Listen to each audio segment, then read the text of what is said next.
আল্লাযীনা ইউকিমুনাস সালাহ, যেই জাতি নামাজ কায়েমকারী হয় তাদের বিজয়দাতা আল্লাহ নিজে হয়ে যায়। যুদ্ধের ময়দানেও নামাজ কাজা করার বিধান শরীয়তে ইসলামে নাই। আরেকটা হলো আল্লাহর দ্বীনের জন্য শুধু জীবন নয়, প্রয়োজনে নিজের মাল বিতরণ করা। এই দুটি বদনী ও মালি ইবাদতের শপথ নিয়ে সামনে বেরিয়ে যাও, তাওয়াক্কুল আল্লাহর উপরে রাখো। আল্লাহ তোমাদেরকে লাহুম দারাজাতুন ইনদা রাব্বিহিম, আল্লাহ তোমাদেরকে বিজয় দিবে। তৈয়ার আছো তো ইনশাআল্লাহ? আমার সাথে শপথ করো, ইয়া আল্লাহ ওয়াদা করিতেছি আর নামাজ কাজা করব না। ইয়া আল্লাহ ওয়াদা করিতেছি আর নামাজ কাজা করব না, আর নামাজ কাজা করব না। মুহতারাম হাজিরিন, তোমাদের এই ওয়াদা যদি বরহক হয় আর আমি খালিদ সাইফুল্লাহর আজকের মাহফিল যদি জীবনের শেষ মাহফিল হয়, আমাকে যদি এরপরে খুঁজেও না পাওয়া যায়, তবে আমি এটা বিশ্বাস করি আলামিন সংস্থার এই মাহফিলটা আমার নাজাতের জন্য জরিয়া হবে। আল্লাহ তাআলা ঈমানের এই গুণগুলো আমাদেরকে অর্জন করার তৌফিক দান করো। চিল্লায়া বলুন আমিন। वो कत्ल भी करते चर्चा नहीं होता, हम आह भी करते तो बदनाम हमारा। ওরা আমাদেরকে মারবে, পিষবে, এতে কোনো অন্যায় নয়, কিন্তু আমরা যদি এটা মুখ খুলে বলি তাইলে এইটা যেন অপরাধ হয়ে যায়, তখন আমরা জঙ্গি হয়ে যাই, তখন আমরা সন্ত্রাসী হয়ে যাই, তখন আমাদের গলায় বিভিন্ন ট্যাগ লাগিয়ে বিভিন্ন অন্যায় মালা আমাদেরকে পড়াইবার জন্য চক্রান্ত করা হয়।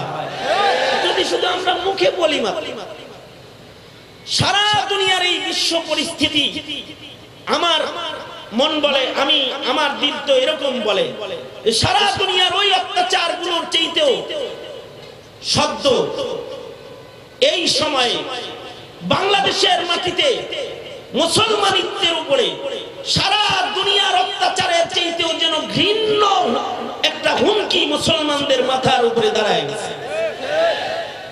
কারণ হলো এই বাংলাদেশ দ্বিতীয় বৃহত্তর মুসলিম দেশ, 18 কোটি মুসলমানের দেশ বাংলাদেশ। শাহজালাল, শাহ মাখদুম থেকে শুরু করে হাফিজজি, মুফতি আমিনী, শেখুল ইসলামের বাংলাদেশ, এই লাখো কোটি উলামাদের এই ভূমিতে আজকে মশাল মিছিলের মাধ্যমে উলামাদের মুখে জুতা মারার স্লোগান সংখ্যালঘু কাফেররা একত্রিত হয়ে দিতে সক্ষম হয়ে গেছে। এমনকি যারা ইসলামের পক্ষে কথা কয় তাদের মুখে তালা লাগাইবার সকল আয়োজন যেন তারা সম্পন্ন করে ফেলেছে। যেখানেই কিছু হক কথা হয় সেখানেই বাধা দেওয়ার জন্য তারা প্রস্তুত হয়ে গেছে। এই অত্যাচার যেটা 17 কোটি মুসলমানের ঈমানি অধিকার হরণ করার যে অত্যাচার বাংলার মাটিতে শুরু হয়েছে, এই অত্যাচার ভারতের মুসলমানের অত্যাচারের চাইতেও জঘন্য, বার্মার মুসলমানের অত্যাচারের চাইতেও অনেক বেশি জঘন্য অত্যাচার। এই সময় আমাদের যে হাল, এই সময় তো ওয়াজ নসিহতের ফজিলতের ওয়াজের হাল না, এখন হলো সিদ্ধান্ত নেওয়ার হাল। সিদ্ধান্ত নেওয়ার জরুরত পড়ে গেছে।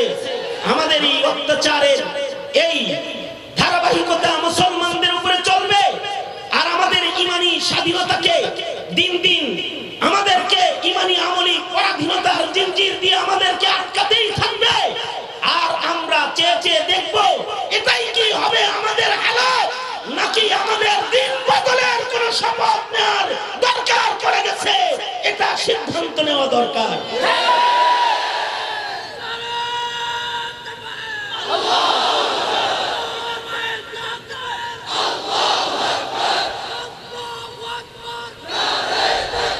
আরেকটা বিষয় হলো, এটা তো আমাদের হওয়া দরকার, আমাদের সিদ্ধান্ত যে আমরা কি অত্যাচার সইব নাকি এই অত্যাচারের জামা পরিবর্তন করে নতুন কোন জামা গায়ে দেব। এটা আমাদের সিদ্ধান্ত নেওয়ার দরকার। এইটা হলো একটি কথা। আর দ্বিতীয় নাম্বার আরেকটা কথা হলো, আমাদের এই জামা পরিবর্তনের জন্য শুধুই মাত্র আমাদের দু চারটি স্লোগান মিছিলই যথেষ্ট, নাকি আমাদের যোগ্যতা হাসিলেরও কোনো মেহনত করা দরকার? আমরা তো চিৎকার কম দিতেছি না, আমরা হুঙ্কারও কম দিচ্ছি না, আমরা ময়দানে মিছিলও কম করছি না, কিন্তু আমাদের মিছিলের তাসির কেন নষ্ট হয়ে গেল? আমাদের হুঙ্কারের তাসির কেন নষ্ট হয়ে গেল? আমাদের প্রভাব প্রতিপত্তি দিন দিন যে হ্রাসপ্রাপ্ত হচ্ছে, এর কারণও তো ফাইন্ড আউট করা দরকার, এর কারণ আবিষ্কার করা দরকার। কারণ দুনিয়ার ইতিহাসে মুসলমানদের ইতিহাসে আল্লাহ তাআলা পৃথিবীর কোন মুসলিম মিল্লাতকেই তাদের কোয়ান্টিটির কারণে তাদেরকে বিজয় দান করেন নাই, অবশ্যই তাদের কোয়ালিটিগত যোগ্যতার কারণে আল্লাহ তাআলা কুদরতের হাতে বিজয়ের মালা মুসলমানদেরকে পরাইছে, কুদরতের হাতে পরাইছে।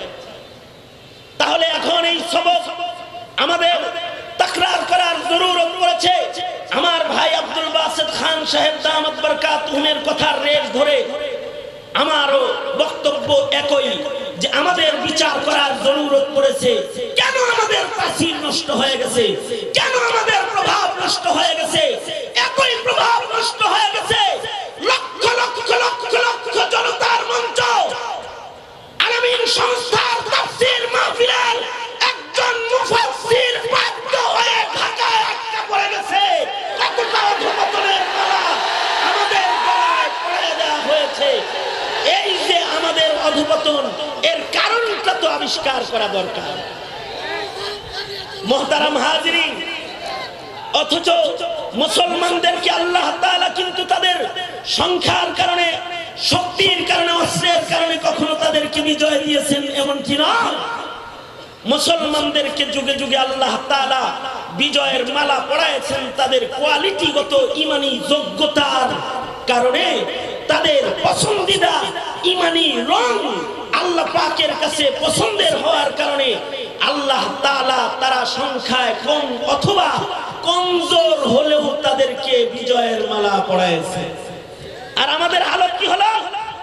আমরা এখানে আজকে জড়ো হয়েছিলাম লক্ষ লক্ষ, কিন্তু কয়েক হাজারে আমাদের কাজ করে দিল, কয়েক হাজার রাস্তায় বসে আমাদেরকে কাজ করে দিল, অথচ আমরা ছিলাম লাখ লাখ। এই যে আমাদের অধঃপতন, এইটা কেন? এই অধঃপতনের এই অবস্থান থেকে আমাদেরকে উঠে দাঁড়াবার জরুরত হয়ে গেছে। বদরের মাঠে মুসলমানরা তো 313 ছিল। আল্লাহ তাআলা বলেন তোমরা তো ছিল 313 জন। আল্লাহ বলতেছেন তোমাদের হালত তো এরকম দুর্বল ছিল যে তোমরা পরাজিতই ছিলে। তোমাদের হিসাবে তোমরা ছিলে ওয়ান্তুম আযিল্লা, তোমরা জিল্লতি হবে, অপদস্থ হবে, লাঞ্ছিত হবে, এটাই ছিল তোমাদের হাকিকত। কিন্তু লাকাদ নাসারাকুমুল্লাহু বিবদর, আল্লাহ তাআলাই তোমাদেরকে বদরে সাহায্য করেছে। কেন সাহায্য করেছে? আল্লাহ তাআলা তো মুসলমানদের সংখ্যার কারণে সাহায্য করেন নাই, তবে মুসলমানরা আল্লাহ পাকের শর্ত পুরা করেছে। যে শর্ত পুরা করার কারণে এই মুসলমানদেরকে আল্লাহ তাআলা বিজয়ের মালা গলায় পরাইছে। ঠিক কিনা জোরে আওয়াজ করে বলেন? শর্ত পুরা করার কারণে, শর্ত পুরা করার কারণে। আর আমরা সারা দুনিয়াতে আছি 150 কোটি, আমরা শর্ত পুরা না করার কারণে আমরা আজও পর্যন্ত ফ্রান্সকে তার নিকৃষ্ট মঞ্জিল থেকে এক জাররা এখনো সরাইতে পারিনি, এক জাররাও সরাইতে পারিনি। সেম সেম আমাদের বাংলাদেশের হাল। 17 কোটি মুসলমান মিলে চিৎকার করে সরকারের কাছ থেকে আজও পর্যন্ত কোনো দাবি দাবা আমরা আদায় করতে পারি নাই। এগুলো কি আমাদের অধঃপতন এর হেতাব নয়? এটা কি আমাদের জন্য বেদনার বিষয় নয়? অথচ এই মুসলমানরা যদি একজন হয় তাতেও আল্লাহর বিজয়ের ওয়াদা আছে।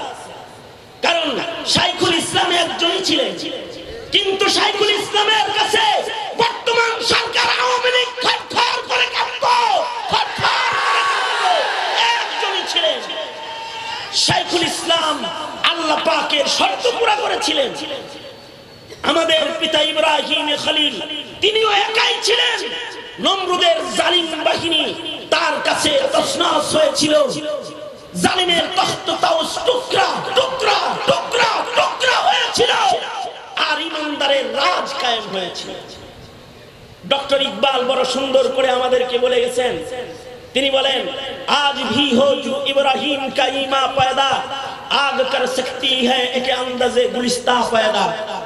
এই ইব্রাহিমের মিল্লাতের সন্তানেরা, এই ইব্রাহিমের আওলাদ ফরজন্দের কাফিলা, তোদের বাবা যেমন একাই বিজয়ের জন্য যথেষ্ট ছিল, ইমানি কোয়ালিটি পছন্দিদার রঙের কারণে আজও যদি তোরা সেই ইমানের কোয়ালিটি অর্জন করতে পারিস, তাইলে ওই আল্লাহ এখনো আছে যেই আল্লাহ ইব্রাহিমের আমলে ছিল।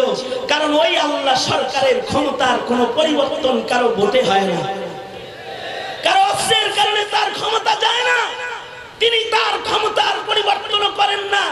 যেদিন কারোর ক্ষমতা থাকবে না, সেদিন তার ক্ষমতা থাকবে লিল্লাহিল ওয়াহিদিল কাহ্হার। ওই আল্লাহর ক্ষমতা ময়দানে মাহশর পর্যন্ত থাকবে, তখনও থাকবে, এখনো আছে, তখনও ছিল। যেই মাওলা তখন ছিল এখনো আছে, মদদ নাই, এর কারণ একটাই, সেটা হলো মুসলমানদের অযোগ্যতা। আমরা তো দাবিতে সবাই এক নাম্বার, আমরা সবাই ইমানদারের দাবিদার। আমরা মনে করি আমরা সবাই আল্লাহ পাকের কাছে পছন্দের ইমানদার, দাবি আমাদের এক নাম্বার। কিন্তু বিবেচনার বিষয় হলো আল্লাহর কাছে আমরা ইমানদার কিনা। মনে রাখতে হবে একটা বিষয়, সেটা হলো মুসলমানের দেশে জন্ম নিলেই আল্লাহর কাছে মুসলমান না। বাবার নাম মুহাম্মদ, মাখা মুসলিম পরিবারে, মায়ের নাম মুহাম্মদুর রাসূলুল্লাহ সাল্লাল্লাহু আলাইহি ওয়াসাল্লামের ইত্তিবার দাবিদার মায়ের ঘরে জন্মগ্রহণ করলেই তাকে মুসলমান কয় না। অথবা দ্বিতীয় বৃহত্তর মুসলিম দেশে বাস করি দেখে সবাই মুসলমান দাবিদার দাবি করলেই এ দাবি হয় না। আরে রাসূলের মসজিদে নামাজ পড়েও যেহেতু ইমানের দাবি টিকে নাই, রাসূলের পিছনে নামাজ পড়েও ইমানের দাবি টিকে নাই, যখন কোয়ালিটির ইমানদার হয় না, তখন মুনাফিক হিসেবে নাম চলে গেছে। আব্দুল্লাহ ইবনে উবাই ইবনে সুলুল নবীর পিছনে নামাজ পড়েছে, নবীর সাথে যুদ্ধ করেছে, নবীর সাথে জিন্দেগি শেষ করেছে, পার করেছে। এমন একজন মানুষ যে মদিনায় মারা গেছে, এমন একজন মানুষকেও আল্লাহ তাআলা মুসলমান হিসেবে গ্রহণ করেন নাই, তার কোয়ালিটিগত অযোগ্যতার কারণে, কোয়ালিটিগত অযোগ্যতার কারণে। অথচ নবীর পিছনে নামাজ পড়েছে, অথচ মসজিদে নববীতে বসে বসে সময় কাটায়েছে। আব্দুল্লাহ ইবনে উবাই ইবনে সুলুল নবীজির সাহাবী, আব্দুল্লাহ ইবনে উবাই ইবনে সুলুলের সন্তান নবীজির কাছে এসে বলে কি, ও আল্লাহর নবী, আমার বাপ আপনার পিছনে নামাজ পড়ছে, আপনার সাথে যুদ্ধ করেছে, ও আল্লাহর নবী, আমার বাপটাকে আমি নিজের হাতে গোসল করেছি, আমি নিজে কাফনের কাপড় কেটেছি, তার জানাজা আমি তৈয়ার করেছি। ও আল্লাহর রাসূল, আমার মন বলে আপনি যদি খালি একটু জানাজার নামাজটা পড়ায়া দেন, তাইলে হয়তো আল্লাহ তাআলা আমার বাবারে মাফ করে দিবেন। এবং আল্লাহর রাসূল সাল্লাল্লাহু আলাইহি ওয়াসাল্লাম সন্তানের চোখে পানি দেখে তার পিতার জানাজার ইমামতিও করেছেন। কিন্তু আসমানের মালিক আল্লাহ জানাজার মাঠ থেকে তার হাবিব সরার আগে ধমকি দিয়ে বলেছেন, জানাজার নামাজ মুনাফিকের পড়লেন কেন? জীবনে আর কোনদিন কোন মুনাফিকের জানাজা পড়বেন না, কোন মুনাফিকের কবরেও দাঁড়ায় জিয়ারতে করবেন না জীবনে। আর খালি আপনার পিছে নামাজ পড়লেই হয় না, মসজিদে নববীতে বসে সময় কাটালেই হয় না, মুসলমানদের দলে যুদ্ধ করলেও হয় না, যদি না কোয়ালিটিগত যোগ্যতা হাসিল না হয়। এখন তো মুসলমানের অভাব নাই, মুসলমান তো অনেক আছে, মসজিদেও মুসল্লি আছে, দাবিদার মুসলমানও অনেক আছে। কিন্তু আমার মনে হয় যে ওই আব্দুল্লাহ ইবনে উবাই ইবনে সুলুলের মতো মুনাফিক মুসলমান দেশে বেড়ে গেছে, এদেশে বেড়ে গেছে, যে কারণে আজকে মুসলমানদের এই অধঃপতন। এই নিজের নামটা কি মুনাফিকের খাতায় নাকি ইমানদারের খাতায়, এটা যাচাই করার জন্য আল্লাহ তাআলা আমাদের হাতেই কিছু থার্মোমিটার দিয়েছেন। যে সকল থার্মোমিটার গুলো আমাদের ঈমান মাপার জন্য আমাদের আল্লাহ আমাদেরকে দিয়েছেন, তার থেকে একটি থার্মোমিটার আপনাদের সামনে তিলাওয়াত করেছি সূরাতুল আনফাল থেকে। আল্লাহ তাআলা বলেন, এই মুমিনের কাফেলা, তোরা কি মুমিন নাকি মুনাফিক বুঝবি কেমনে? তোদের নাম মুমিনের লিস্টে আছে নাকি মুনাফিকের লিস্টে চলে গেছে, ধরবি কেমনে? আল্লাহ বলেন, ইন্নামাল মুমিনুনা আল্লাযীনা ইযা যুকিরাল্লাহু ওয়াজিলাত কুলুবুহুম ইন্নামাল মুমিনুনা আল্লাযীনা ইযা যুকিরাল্লাহু ওয়াজিলাত কুলুবুহুম ওয়া ইযা তুলিয়াত আলাইহিম আয়াতুহু زادتهم إيمانا وعلى ربهم يتوكلون الذين يقيمون الصلاة ومما رزقناهم ينفقون أولئك هم المؤمنون حقا لهم درجات عند ربهم ومغفرة ورزق كريم। আল্লাহ বলেন, কেবলমাত্র তারাই মুমিন যেই মুমিনদের ভেতরে 5টা গুণ একসাথে পাওয়া যায়। 5টা সিফাতে যে মুমিনটা রঙিন হয়, যে মুমিনের ভেতরে 5টা কোয়ালিটি পাওয়া যায়, তার নামটা আল্লাহ তাআলা মুমিন হিসাবে লেখা নেয়। 1 নাম্বার কোয়ালিটি হলো ইযা যুকিরাল্লাহু ওয়াজিলাত কুলুবুহুম, তার সামনে যদি আল্লাহর কথা স্মরণ করানো হয় তো আল্লাহর ভয়ে তার কলব কেঁপে ওঠে। বাংলাদেশে কয়জন মুমিনের আল্লাহর নাম শুনলে ভেতর কাঁপে? লক্ষ লক্ষ মসজিদের মিনার থেকে আযানের আওয়াজ তো কোটি কোটি মসজিদের মুসল্লির কানে যায়, কিন্তু কয়জনের দিল কাঁপে আর সে মসজিদে যায়? এই মাইকের আওয়াজ তো লাখ লাখ মানুষের কানে যায়, কিন্তু কয়জন মানুষের কানে আল্লাহর নাম যাওয়ার পরে তাদের দিল কাঁপায়? যাদের দিল কাঁপায় তারা তো ওয়াজ মাহফিলে এসে যায়, আর আল্লাহর নাম শুনলে যাদের দিল কাঁপে না তারা আল্লাহর নামের আওয়াজ বন্ধ করার মিশনে নেমে যায়, বন্ধ করার মিশনে নেমে যায়। যারা আল্লাহর নাম বন্ধ করার মিশনে নেমে যায় তারা তো আল্লাহর কাছে ঈমানদার না। ওরা অবশ্যই ঈমানদার হিসেবে স্বীকৃতিওয়ালা ঈমানদার না, ওরা দাবির ঈমানদার, ওরা আসল ঈমানদার না। দ্বিতীয় নাম্বার গুণ হলো ওয়াইদা তুলিয়াত আলাইহিম আয়াতুহু যাদাতহুম ঈমানা, যখন তাদের সামনে কোরআন পড়া হয় তো মুমিন, সত্যিকারের মুমিনের কানে কোরআনের আওয়াজ গেলে তাদের ঈমান বেড়ে যায়। এই যে 2টা গুণ, যে আল্লাহর শরণ, কোরআনের তিলাওয়াত কানে দেওয়ার মাধ্যমে ঈমান বৃদ্ধিকরণ, এই 2টা গুণ অনুভব করা যায় ওয়াজ মাহফিলের প্যান্ডেলে।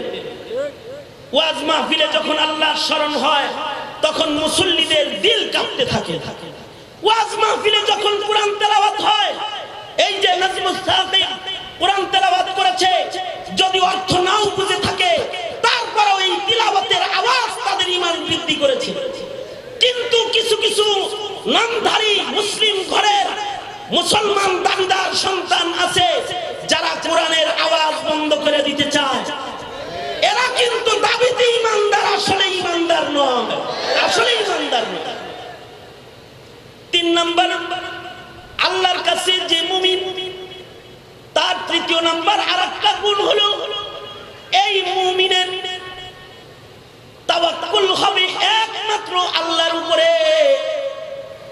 কোন বস্তুর উপরে তার তাওয়াক্কুল না। মুসলমান মুমিনের তাওয়াক্কুল হবে একমাত্র আল্লাহর উপরে। এই কারণে কওমি মাদ্রাসার উলামা হযরত যারা আছে তাদের তাওয়াক্কুল একমাত্র আল্লাহর উপরে। পিস্তলের উপরে তাদের তাওয়াক্কুল না, বোমার উপরে তাদের তাওয়াক্কুল না।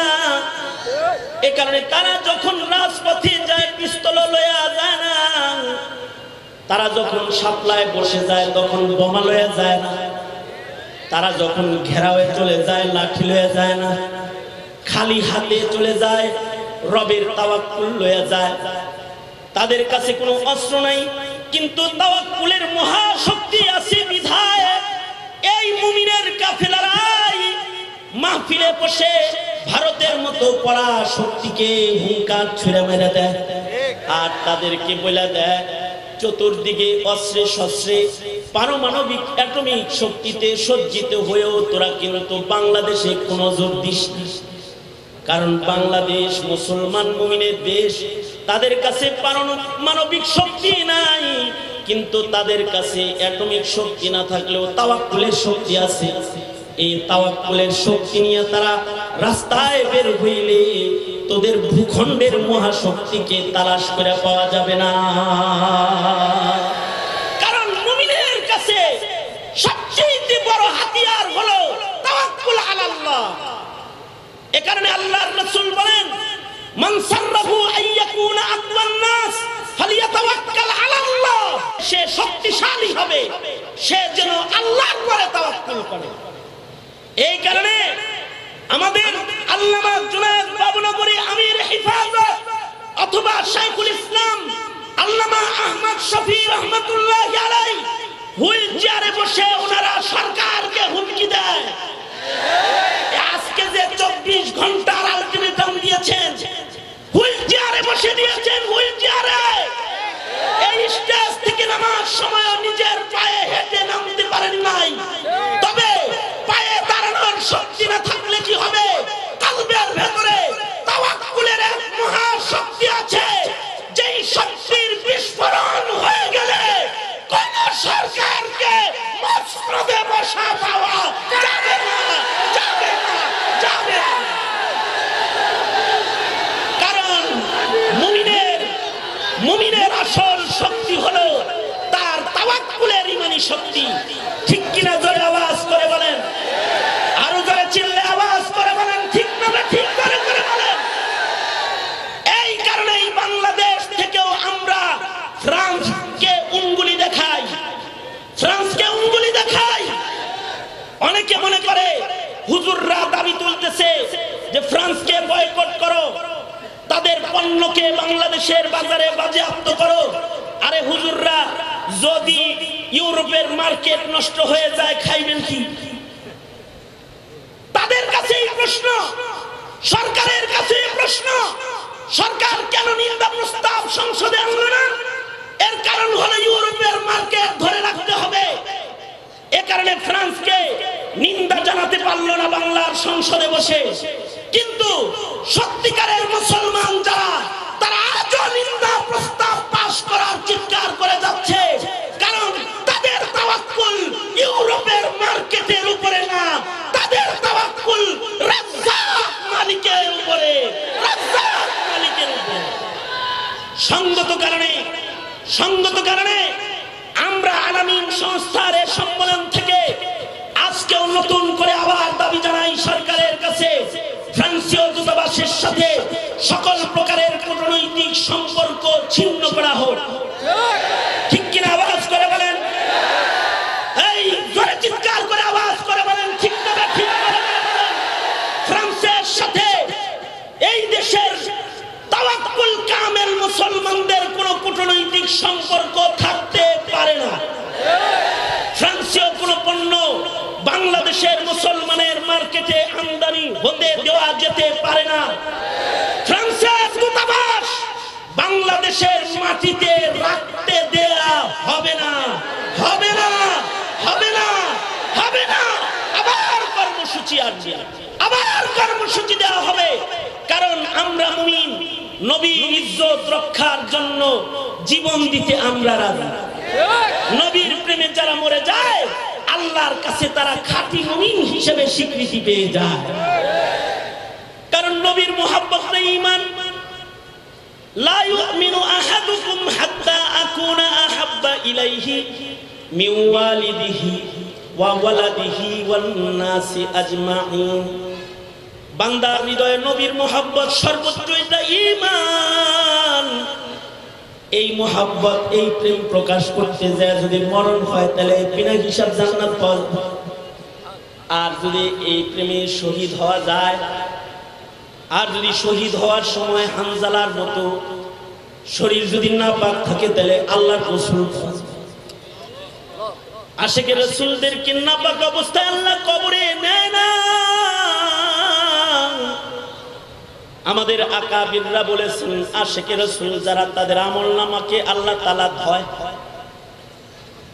আশিকের রাসূল দেহ নাপাক থাকলে যেমন গসিল হানজালার গোসল যেমন হয়েছে, আশিকের রাসূল যদি সত্যিকারের কেউ হয় আর যদি তার মৃত্যুর কারণটা ইশকে নবী হয়, তার মৃত্যুর কারণ হলো সে আশিকের রাসূল, নবীর প্রেমে সে মারা গেছে, এটাই যদি কারোর মরণের কারণ হয় তাহলে সহিহ হাদিস প্রমাণ করেছে তার বদন যদি নাপাক হয় তাহলে তার গোসল আসমানে হয়।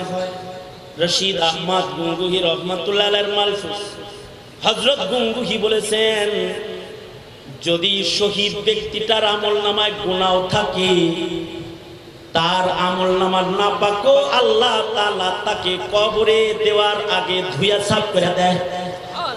অর্থাৎ আশিকের রাসূল শহীদ যারা তাদের আমলনামায় কোনো গুনাহ থাকে না, যারা আশিকের রাসূল তাদেরকে আল্লাহ তাআলার মাগফিরাত দেওয়ার ওয়াদা আছে। আল্লাহ বলেন তাদেরকে আল্লাহ ইগফির লাকুম যুনুবাকুম, যারা নবীর প্রেম প্রকাশ করবে তাদের মরণের সময় যদি তাদের অনেক গুনাহ থাকে, এ কারণে ও আওয়ামী লীগের ভাইয়েরা, ও বিএনপির ভাইয়েরা, এই গণতন্ত্রের এই পথের পথিক মধ্যে মুমিন মুসলমানের ঘরে জন্ম নেওয়া ইমানের কাফেলা, তোদের আমলনামায় যদি জিনার গুনাহ থাকে, তোদের আমলনামায় যদি খুনের গুনাহ থাকে, খোদার কসম করে বলি এই যে ইশকে নবী প্রকাশের এই আন্দোলনের যে ময়দান দস্তরখান তোর সামনে হাজির হয়ে গেছে, তুই যদি তোর জীবনের অনেক গুনাহ থাকার পরেও যদি নবীর প্রেম লইয়া যদি রাজপথে খালি হাতেও দাঁড়ায় যাও, আর যদি তুই তোর জীবনটাকে নবীর প্রেমে বিলায়া দাও, তাইলে নবীর প্রেমে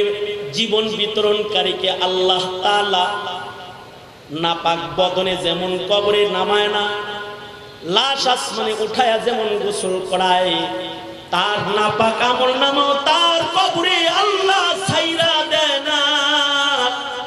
গফফার নামের পানির দ্বারা তার আমলনামাকে ধুইয়া দেয়।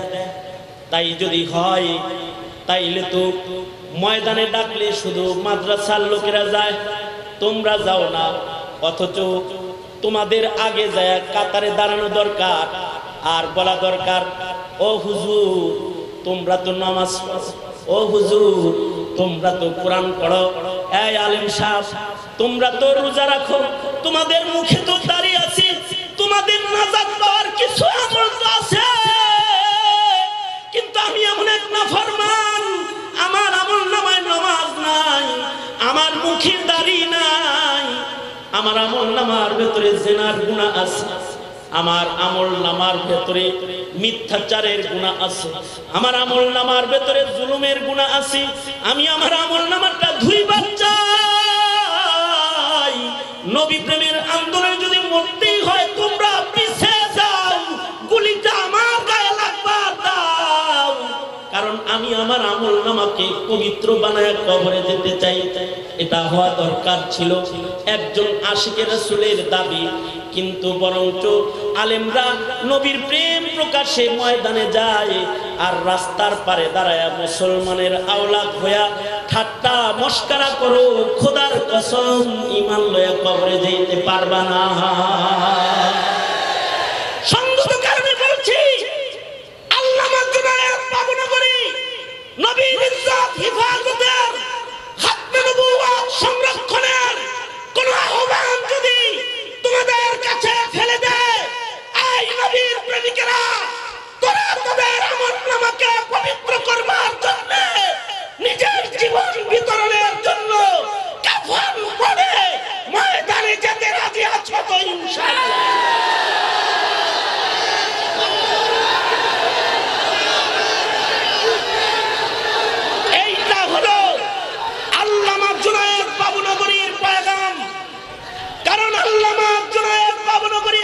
হিফাজত, হেফাজতে ইসলাম বাংলাদেশের ব্যানার দিয়ে নৌকার ধানের শীষের রাজনীতির হিস্সা খরিদ করতে ময়দানে আসে নাই। নৌকা আর ধানের শীষ আর লাঙ্গলের সিটের বন্টন নেওয়ার জন্য মাঠে আসেন নাই। হেফাজতে ইসলাম বাংলাদেশের নবনির্বাচিত যে কমিটি হয়েছে, এই কমিটি হয়েছে আল্লাহর জমিনে আল্লাহর দ্বীন হিফাজত করার জন্য, আল্লাহর জমিনে আল্লাহর রাসূলের ইজ্জত হিফাজত করার জন্য, আল্লাহর জমিনে আল্লাহর কুরআনের ইজ্জতকে হিফাজত করার জন্য। সংগত কারণে হিফাজতে নবীর প্রেমে প্রেমিক হয়ে আল্লাহর নবীর মুহাব্বত জাহির করতে যদি গায়ের প্রতিটি গোশতকে টুকরা টুকরা করে হাজার লাখ খণ্ড করতে হয়, রাজি থাকবে তো? শাইখুল হিন্দ মাহমুদুল হাসান দেওবন্দি রহমাতুল্লাহি আলাইহি, ওনাকে বলা হলো, হযরত আপনার জন্য আমরা মাকবারায়ে কাসিমিতে আপনার উস্তাদের কাছে জায়গা রাখছি, ওই জায়গায় আপনাকে দাফন করা হবে। হাকিম মুহাম্মদ থানভী রাহমাতুল্লাহি আলাইহি ফাযাইলে জিহাদ এবং মানাকিবে শুহাদার আলোচনার ভেতরে এনেছেন যে মাহমুদুল হাসান দেওবন্দি রহমাতুল্লাহি আলাইহি শাইখুল হিন্দ ওনার কাছে মাদ্রাসার লোকেরা যে আবদার করলো, হযরত আমরা মাকবারায়ে কাসিমিতে উস্তাদ ছাত্রের কবরের জায়গাটা পাশাপাশি রাখছি, যদি কেউ মারা যায় ওই জায়গায় আপনাকে ছাড়া আর কাউকে কবর দেয়া হবে না। এইটা আমরা মশওয়ারায় তয় করেছি।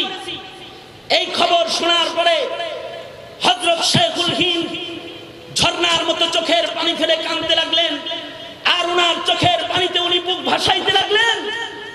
যখন উনি কাঁদতেছেন তখন সকল আসাতিজায়ে কেরাম বলে, ওগো আল্লাহর পেয়ারা, নিজের উস্তাদের কবরের পারে নিজের কবরের জায়গাটা পায়া কি আপনি খুশি হন নাই?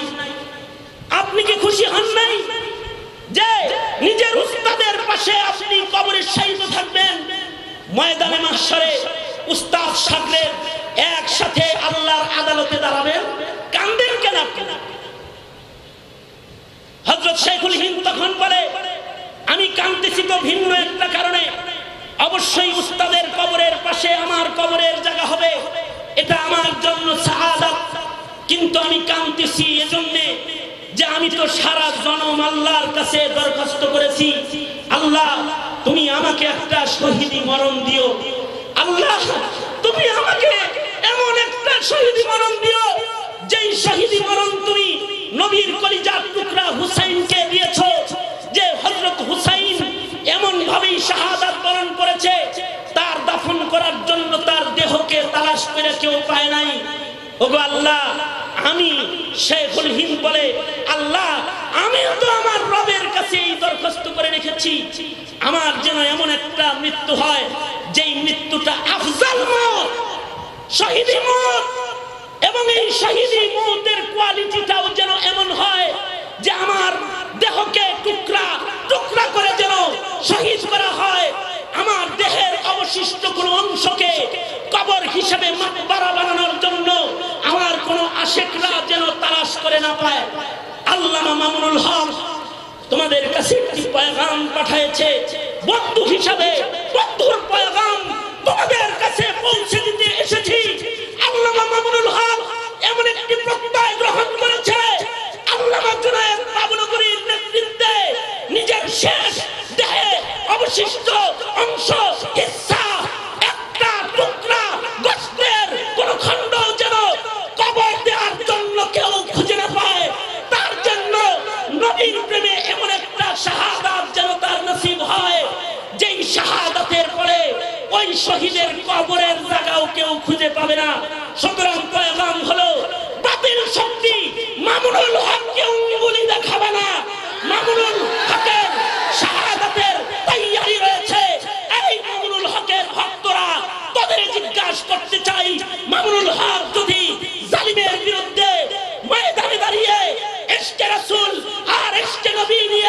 কুরআন আর সুন্নাহর রাজকে কায়েম করার জন্য অথবা নবীর ইজ্জত খাতমে নবুওয়াত রক্ষা করার জন্য যদি শাহাদাতের পয়গাম নিয়ে যদি শাহাদাতের মঞ্চে গিয়ে দাঁড়ায়, তোরা শেখরা কি ময়দানে দাঁড়াতে প্রস্তুত আছিস তো? ইনশাআল্লাহ।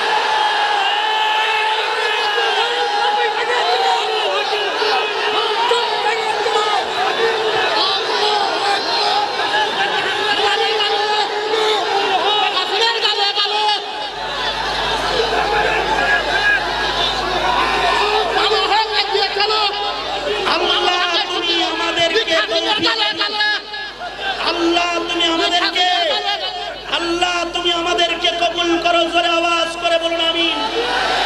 চিল্লা আওয়াজ করে বলুন আমিন। দুটি ইবাদত সামনে নিয়ে আগায় যাও। এক নাম্বার দাঁড়িয়ে থাকো। এক নাম্বার ইবাদত হলো বদনি ইবাদত। যতদিন বেঁচে থাকবা নামাজকে অবহেলা করে কখনো নামাজকে অন্যত্র ছেড়ে দিবা না, কাজা করবা না। আল্লাযীনা ইউকিমুনাস সালাহ, যেই জাতি নামাজ কায়েমকারী হয় তাদের বিজয়দাতা আল্লাহ নিজে হয়ে যায়। যুদ্ধের ময়দানেও নামাজ কাজা করার বিধান শরীয়তে ইসলামে নাই। আরেকটা হলো আল্লাহর দ্বীনের জন্য শুধু জীবন নয়, প্রয়োজনে নিজের মাল বিতরণ করা। এই দুটি বদনি ও মালি ইবাদতের শপথ নিয়ে সামনে বেরিয়ে যাও। তাওয়াক্কুল আল্লাহর উপরে রাখো। আল্লাহ তোমাদেরকে লাহুম দারাজাতুন ইনদা রাব্বিহিম, আল্লাহ তোমাদেরকে বিজয় দিবে। তৈয়ার আছো তো ইনশাআল্লাহ? আমার সাথে শপথ করো, ইয়া আল্লাহ ওয়াদা করিতেছি আর নামাজ কাজা করব না। ইয়া আল্লাহ ওয়াদা করিতেছি আর নামাজ কাজা করব না, আর নামাজ কাজা করব না। মুহতারাম হাজিরিন, তোমাদের এই ওয়াদা যদি বরহক হয় আর আমি খালিদ সাইফুল্লাহর আজকের মাহফিল যদি জীবনের শেষ মাহফিল হয়, আমাকে যদি এরপরে খুঁজেও না পাওয়া যায়, তবে আমি এটা বিশ্বাস করি আমিন সংস্থার মাহফিলটা আমার নাজাতের জন্য জরিয়া হবে। আল্লাহ তাআলা ঈমানের এই গুণগুলো আমাদেরকে অর্জন করার তৌফিক দান করো। চিল্লায়া বলুন আমিন। আল্লাহ।